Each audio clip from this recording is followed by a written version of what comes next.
Minecraft action story, Ray at ang Huling Labanan. Sa isang malayong Minecraft village, may isang matapang na binata na nagngangalang Ray. Kilala siya bilang pinakamahusay na mandirigma sa kanilang lugar. Palagi siyang may dalang diamond sword at enchanted shield. Isang gabi, biglang nagdilim ang kalangitan. Lumitaw ang isang malaking portal sa gitna ng kagubatan. Mula rito ay nagsilabasan ng daan-daang halimaw, mga zombie, skeleton, at creeper.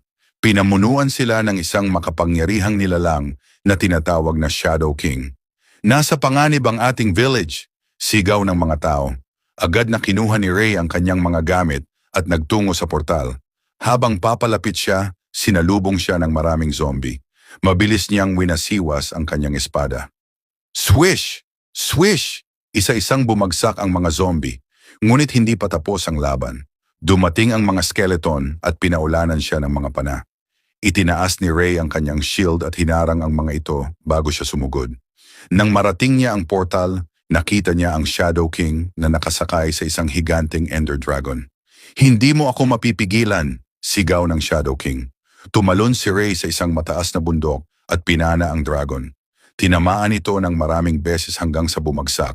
Nagkaroon ng matinding labanan sa pagitan ni Ray at ng Shadow King.